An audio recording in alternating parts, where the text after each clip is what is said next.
وخمار شوي area crossroads.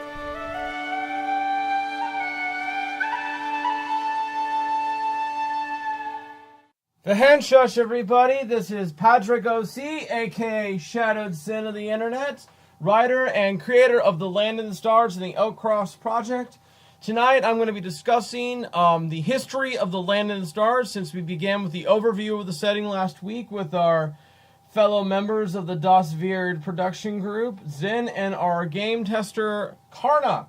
So tonight, we're going to be discussing, as I mentioned, the 4,000-year history, but because it's 4,000 years, we're not going to be doing everything in depth. In fact, we're going to be doing kind of a quick and dirty of major points for people to know as they work on the Land of the Stars themselves. So guys, if you're just picking up and wanting to jump into this, let's begin. The Land of the Stars is, like many epic series, split into a series of grouped years. A lot of people like to use the word age. In this context, we went more of the Elder Scroll feel, and everything is split into eras, referring to the various dynasties and periods that existed throughout the history of the Land and the Stars.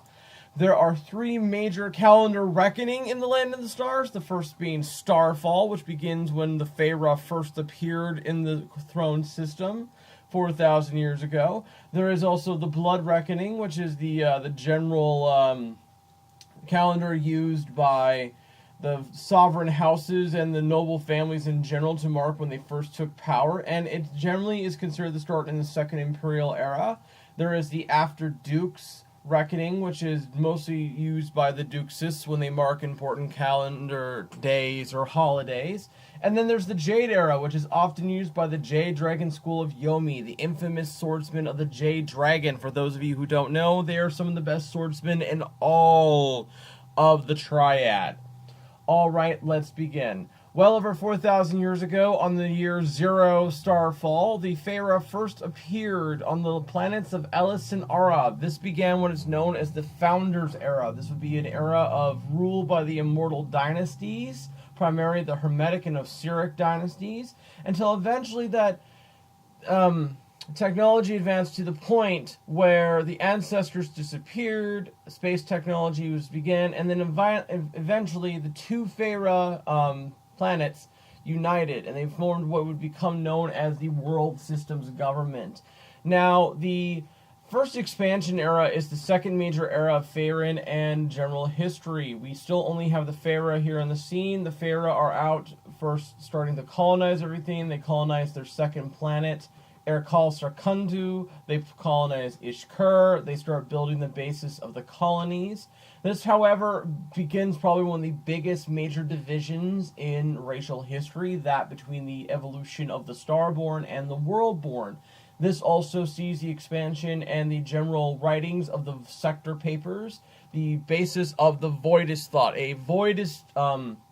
Voidism is a separatist ideal, which is often spread by members of the Freedom Synthesis and independent-minded colonists in the space colonies. This problem eventually erupts into the First Systems War, which is fought between Starborn militants and sees the creation of the Warbound, the precursors to many of the Soul Given. We also see probably the first major move of exploration outside of the entire throne system, where Desmond Starwalker charts the Walker Expanse through the massive Cooper Belt that expands around the throne system. Eventually, the war comes to an end as massacres occur on both sides, and Balaken, High Marshal of the World System Government Fleet, assassinates his rivals in the World System Government Senate, and his defenders and supporters in the mega corporations, also known as the Ascendant Sovereignty, they all seize power, beginning the First Imperial Era, or the First Star Empire of Avalon. The First Imperial Era, or the era of the Aken Dynasty, is mostly marked by independence and freedom for spacefaring ideals. Voidism spreads. Starships were quickly outfitted as various militants who were originally in the war flee what is left. This also begins the horror years known as the Imperial Court of Inquiry, using the Genic Accords, goes around hunting down the early Genics, We also see the expansion of and the general invention of synthetic intelligence, and what will later become known as freedom synthesis. This is where we really see the hatred of soul giving created. This is where the early homunculi models were built, the homunculi being the oldest and the most mass-produced of the various soul given series. The homunculi generally do what robots and synthetics do. They rebel against their masters, and in this action, the homunculi wars begin. The last member of the Okan dynasty is eventually assassinated, and that was Emperor Osiris, and he dies in 2235 Starfall. The next major era is the Shattered Era, also known as the Warring States Era. This is where we start to see the basic concept of the consistently shifting power of the noble houses. Note, at this point, the noble families haven't really started adopting the notion of noble houses. They are still running around and calling themselves megacorps. During this time, this is basically a consistent war of attrition. The various power of House Aken has fallen apart. The high passes, which lead into the various parts of the other systems, are consistently being pulled apart. But the death of the Aken dynasty creates what will become the basis of the noble families, and that is the Blood Declaration. The remaining members of House Aken are eventually mixed into the whatever is left of the megacorp families, and we create the noble lineages that we see today in some areas. The homunculi wars were eventually ended with the invention of the data bomb by the Shesnik peoples, and wipes out the neural core, which is a central processing unit in a soul given. Eventually, during this time, the invention of the Arashi people begins with the full creation and the return walking in process, and finally the House Senate basically coalesces, and the second imperial dynasty, that of Yarsil Olgan, is begun. Now, this is known as the Second Imperial Era, or by what some people call it, the Pretenders Era. But they call it this because the Olgan were elected, they were chosen, they're not really an emperor, they did not seize power. Now, the early years of the Second Imperial Era can be pretty much marked by and I've been saying the word expansion a lot, the general spread and increasing population of the early Anapa peoples of the Arashi. We also see the houses primarily found in the throne area.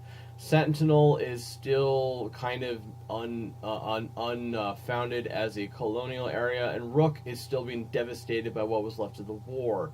This also leads to some of our more, interesting emperors and empresses. We have Althea Ogan, the first empress of the dynasty. She basically pushes the growing animosity that will reflect the rule between the ancestor throne and the nobility. Then later, one of her descendants, Atreus the Mad, eventually goes completely nuts, and eventually even kills members of the House Senate and kills the House Lords there.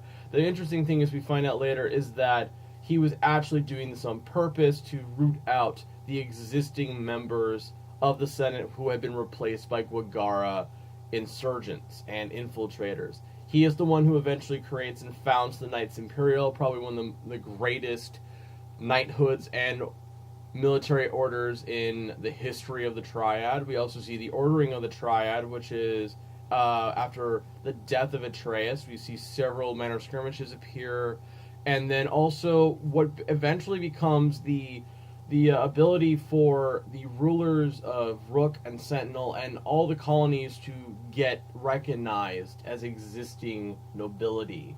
By this time, the House Senate has started taking on the name the Thwal Seinon, the Blood Senate.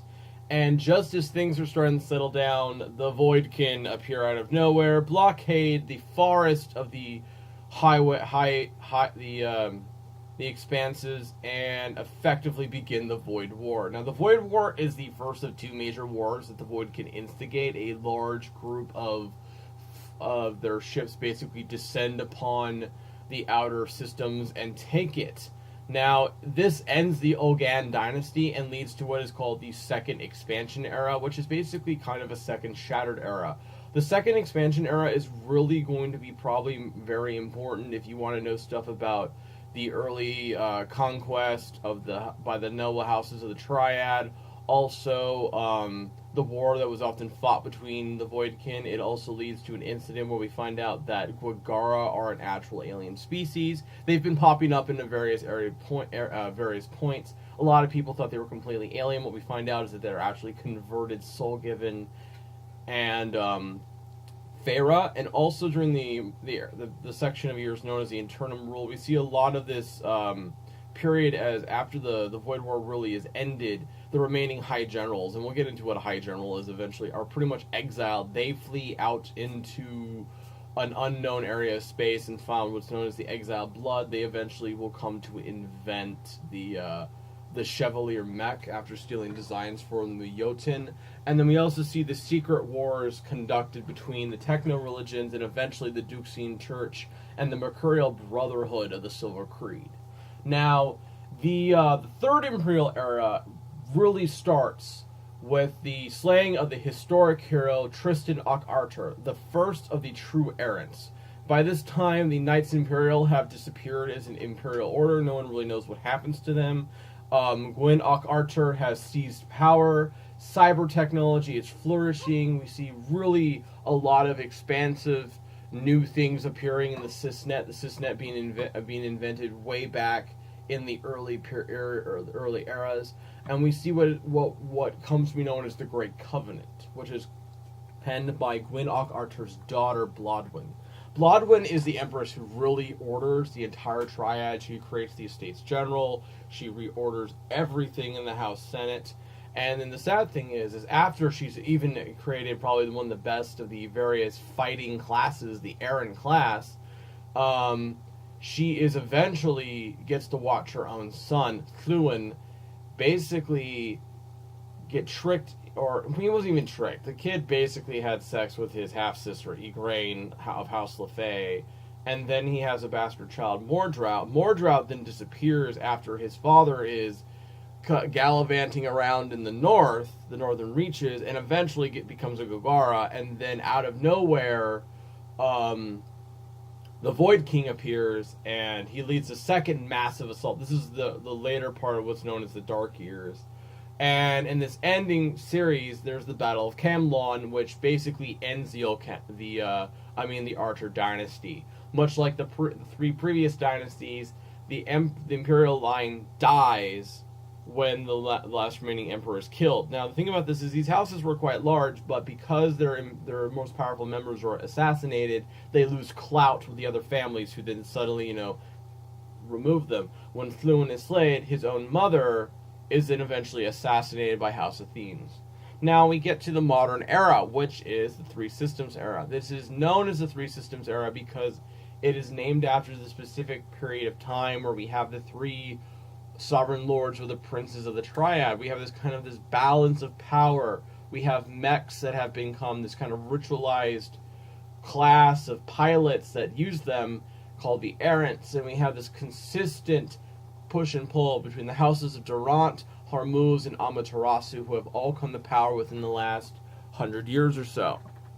Now, there's a lot of history to the Land and the Stars, specifically to the various races, but the one thing we know is that the history of the Land and the Stars shaped what it is today. The ancient feuds between Starborn, Worldborn, the hatred of the AR for the Gwagara's very basis for their own little problems, which are known as bitter feuds, to the various divisions. Everything that is now in Land of the Stars can be devised from the history. There's also plenty of mysteries within the history, such as where did the Knights Imperial go? What really caused the beginning of the genic mutation? And last but not least, what are the Exiled Blood doing out on Embers Station? So, at this point, we have covered the history of the Land and the Stars.